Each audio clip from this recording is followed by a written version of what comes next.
Zia orphanage trust দুর্নীতি মামলায় ১০ বছরের সাজা থেকে বিএনপি চেয়ারপারসন খালেদা জিয়াকে খালাস দিয়েছেন আপিল বিভাগ।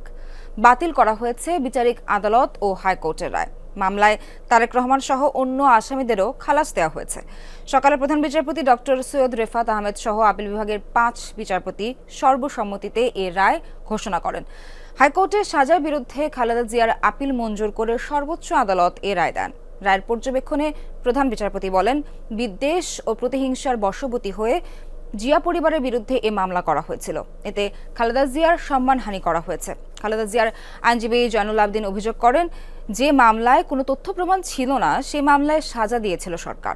তখন দেশে কোনো বিচার ছিল না, শেখ হাসিনার আদেশের সাজা দেওয়া হতো। বলেন, এখন বিচার বিভাগ স্বাধীন হয়েছে, বিচারকরা সবকিছু বিশ্লেষণ করে নিম্ন আদালতের রায় বাতিল করে এ রায় দিয়েছে। যারা আপিল করতে পারেনি সবাইকে খালাস দেওয়া হয়েছে বলেও জানান তিনি। রায়ে আদালতের প্রতি কৃতজ্ঞতা প্রকাশ করেন খালেদা জিয়ার আইনজীবী।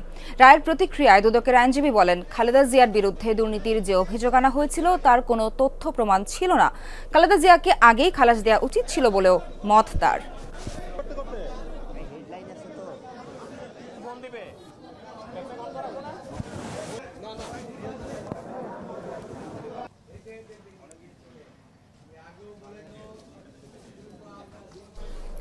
এই বিষয়ে আরো বিস্তারিত জানাতে আদালত প্রাঙ্গণে আছেন সহকর্মী আরিফুর রহমান সবুজ। সবুজের কাছে যেতে চাই। সবুজ, জিয়া অরফানেজ ট্রাস্ট দুর্নীতি মামলার পর্যবেক্ষণে প্রধান বিচারপতি ও খালেদা জিয়ার আইনজীবীরা আর কি বলেছেন, আপনার কাছে সবশেষ কি তথ্য আছে? নুডলস খান নাই তো নুডলসই খান নাই।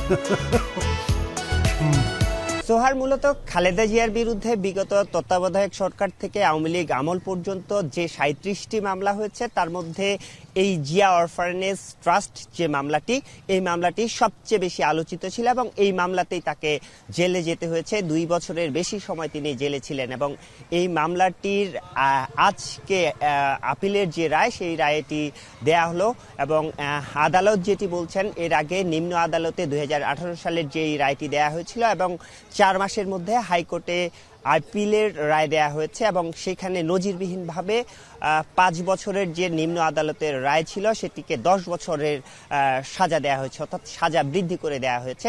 এবং এখানে আদালত তার পর্যবেক্ষণে যেটি বলছেন, যেহেতু এই মামলাটিতে দুদকের পক্ষ থেকে কোনো ধরনের তথ্য প্রমাণ উপস্থাপন করতে পারেননি, সেই হিসাবে আদালত যেটি বলছে যে এখানে কোনো ধরনের দুর্নীতি হয়নি, যেখানে কোনো তথ্য প্রমাণ উপস্থাপন করা হয়নি, সেখানে নজিরবিহীনভাবে এই সাজাটি বৃদ্ধি করা হয়েছে। অর্থাৎ নিম্ন আদালত এবং হাইকোর্ট যে দুইটি রায় দিয়েছেন, এই আদালতে প্রতিহিংসামূলক রায় দেয়া হয়েছে, অর্থাৎ আদালতেই আসলে প্রতিহিংসামূলক রায় দেয়া হচ্ছে, যেটি নজিরবিহীন। এবং খালেদা জিয়ার যে আইনজীবীরা তারা বলছেন যে জিয়া পরিবারকে নিশ্চিহ্ন করার জন্য, রাজনৈতিকভাবে হেয় প্রতিপন্ন করার জন্য মূলত এই মামলাটি করা হয়েছিল এবং যার ফলে আজকে যেই রায়টি দেয়া হলো, আদালত কিন্তু সেখানেও বলেছিলেন তাদের প্রতি যে সম্মানহানি হয়েছে এই মামলার কারণে, সেই সম্মানহানি আসলে আজকে রায়ের মাধ্যমে ফিরে পাবেন আসামিরা এবং